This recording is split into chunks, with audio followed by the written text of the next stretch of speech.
What's up guys, welcome back to the channel, and today I am back in a video this time once again, we're looking at LeBron James as well as Michael Jordan.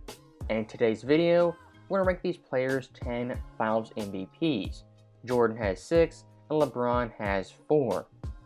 So with that being the case, we're going to look at each award in detail, look at the competition, the overall stats, and just the overall context around that final series.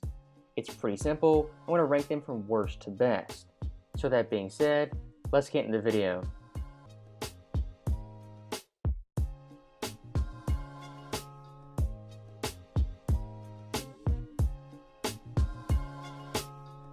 So first up in our video at number 10, we have Michael Jordan's Finals MVP from 1996. In this series, he's playing a 64-win Sonics team that featured Gary Payton as well as Shawn Kemp. And looking at the overall stats for Jordan, he averaged 27 points per game, 5.3 boards, 4.2 assists on 41% shooting. For Michael Jordan standards, this series was definitely below average compared to other Finals performances. And if you go game by game in the series, through the first 3 games Jordan was averaging 31 points per game on 46% shooting. But the final 3 games of the series, Jordan would definitely struggle big time shooting from the field. He only averaged 24 points per game on 36% shooting. And in the closeout game 6, he shot 5 for 19, only had 22 points, the lowest of his Finals career. So the 96 Finals for Jordan, they started out perfect as the Bulls went up 3-0 with him averaging 31 points per game. But in the final 3 games, he struggled big time and it brings him down on my overall list. Now looking at number 9, we have LeBron James in the 2012 Finals. In this series for LeBron was his first ever championship as well as Finals MVP. And looking at his overall stats, he averaged 28 points per game, 10.2 boards, 7.4 assists on 47% shooting. Stats-wise for LeBron at that point, that was his best Finals series of all time. And many fans forget in the series, the Heat did not have home court advantage, as the Young Thunder with KD, Westbrook, and Harden actually had a better record going into this series. And after a Game 1 loss in OKC, LeBron and the Heat will win 4 straight games, LeBron averaging 28 points per game on 48% shooting. And in closeout Game 5, he had a 26-point triple-double and a 15-point Heat victory. So for LeBron's first ever championship, there was no real iconic moment versus the young upstart OKC Thunder. That's why for my list, I put this MVP at the number 9 spot. Now looking ahead at number 8, we have LeBron's most recent championship, that being the 2020 NBA Finals. At this point, LeBron, who was 35 years old and carrying a Lakers team with fellow superstar Anthony Davis. And his opponent in this series was the 5th seed Miami Heat. Now looking at LeBron in this series, he was fantastic, averaging 29.8 points per game, 11.8 boards, 8.5 assists on insane 59% shooting from the field and 42% from 3. Stats-wise for LeBron overall, you could argue was his best ever Finals series. But I think looking at the context of the series and the overall competition, that's why it doesn't rank as high on my list. As once again this Heat team, they're the 5th seed in the East, and in this series, they lost Bam for a couple of games, as well as Goran Dragic. And for about 50% of the series, Jimmy Butler was carrying this Heat team solo. And LA were the biggest championship favorites in nearly a decade. So with that being the case for this Finals MVP, LeBron yes played great, the overall competition simply wasn't up to par. Now looking ahead at number 7, we have Michael Jordan's performance in the 98 Finals. At this point Jordan, he was 35, carrying a Bulls team on their last legs. And in this series, Jordan averaged 33.5 points per game, 4.0 boards, 2.3 assists, 1.8 steals on 43% shooting. Once again, for Michael Jordan standards, the stats in the late 90s aren't as great as they were in the early 90s. But even with that being said, the context for the series is simply fantastic, as this Bulls team are the oldest championship team in NBA history with an average age just above 32. And for Jordan's supporting cast, they're the lowest scoring supporting cast in championship history during the shot clock era. And one more thing I do have to note, Jordan in the series in the 4th quarter averaged an astounding 10.6 points per game. When looking at his Bulls teammates, the second highest player in the 4th quarter was Scottie Pippen at 2.8 points per game.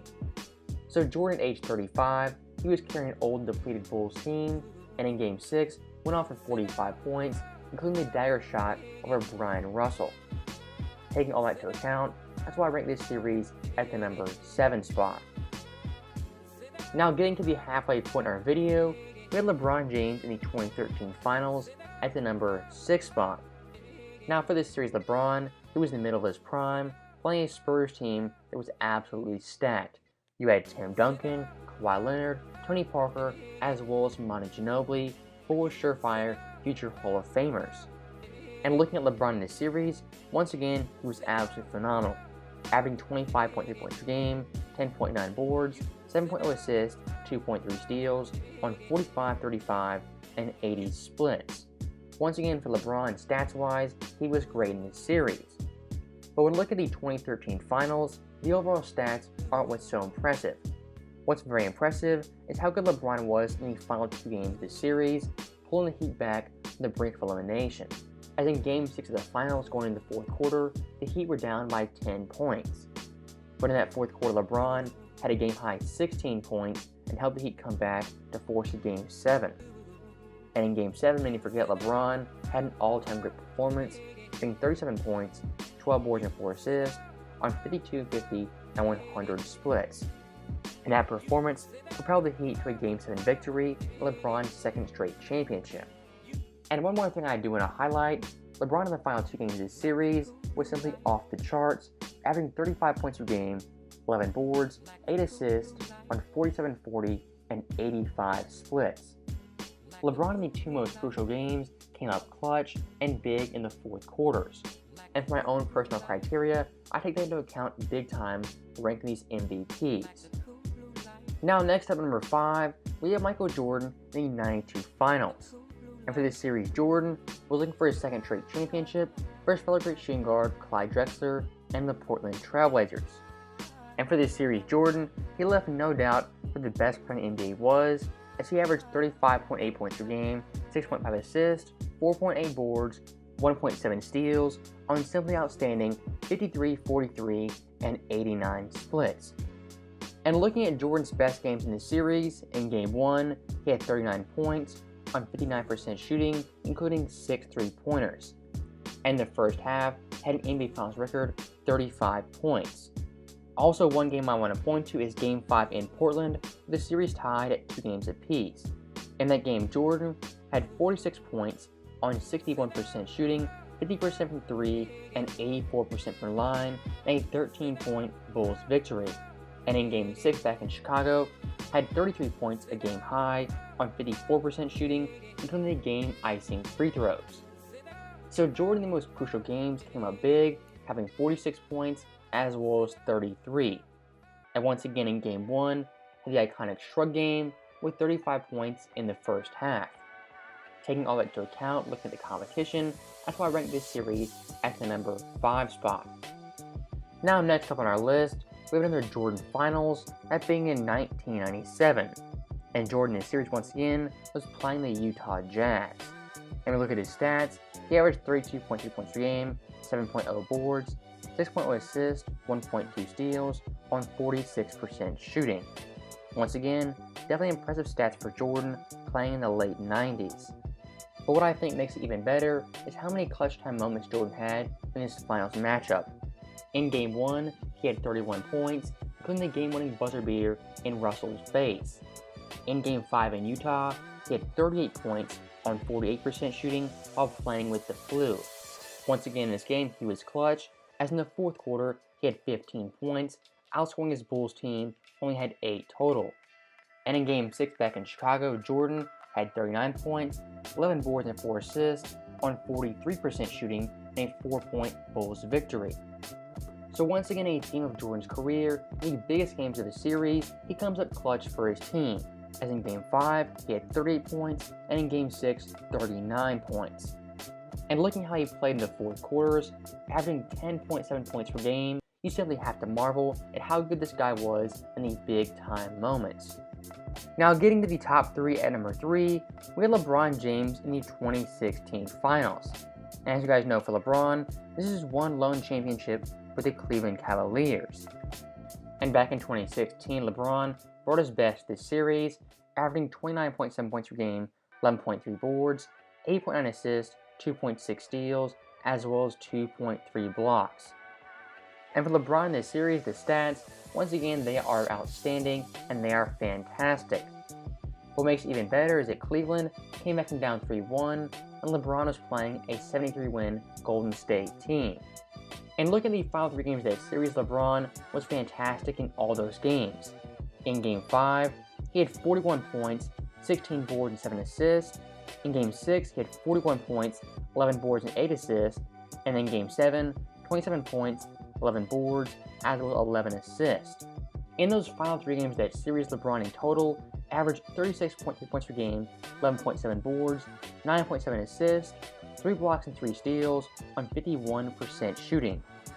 That 3-game stretch, you could argue, was the best 3-game stretch in NBA Finals history. And once again for LeBron, in the 3 biggest games of the year, he came up big time for his Cavaliers team. And of course, the iconic moment from the series was the block on Andre Iguodala, which was the cherry on top to an all-time great Finals performance. Now looking ahead to number 2, we have Michael Jordan in the 1991 NBA Finals in this series versus the LA Lakers. Now for Jordan, this is his first ever Finals appearance, as well as his first ever championship. In this series, he was something fantastic, averaging 31.2 points per game, 11.4 assists, 6.6 boards, 2.8 steals, 1.4 blocks, on an impeccable 56, 50, and 85 splits. And for Jordan, this 5-game series, he didn't have one bad performance. And looking in total, he had some big-time iconic moments. As in Game 2, he had the NBA Finals record, 13 made consecutive shots, as well as the iconic layup where he switched hands from the right side to the left. Also in Game 3, he had a forgotten moment, having a game-tying shot to force OT in an eventual Bulls victory. And in Game 5 in LA, had 30 points, 10 assists, 5 steals, and a 7-point Bulls victory, where he found John Paxson late in the game with some wide open jump shots. So looking at Jordan this series, he was virtually flawless and had no bad performance. Add on the iconic games, the stat lines, him averaging 11 assists per game, it's all remarkable and definitely deserving of the number 2 spot on this list. Now finally, getting to the number 1 spot, we have Michael Jordan in the 93 Finals versus the Phoenix Suns. And for this final series, that Suns team is pretty underrated, as they had Charles Barkley, Kevin Johnson, Dan Marley, and a very solid bench.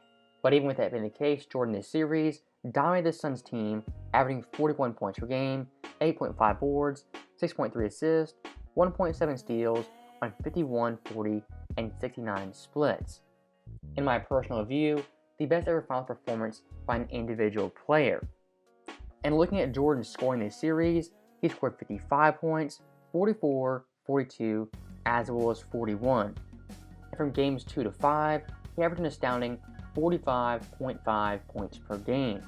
And looking at Game 6 in Phoenix, Jordan had 33 points, 8 boards and 7 assists on 50% shooting. And the fourth quarter had 9 of his team's 11 total points en route to a Bulls' 3rd straight championship. So once again, looking at the stats for this series, Jordan was simply off the charts, had an all-time great performance. So with that being the case, I have to rank this series at the number 1 spot with the best final performance from Jordan or LeBron James. Now with that being said, that is the end of the video. Now let's rank LeBron James as well as Jordan's Finals MVPs from worst to best. As always, thank you guys for watching, hope you enjoyed it. I'll see you next time.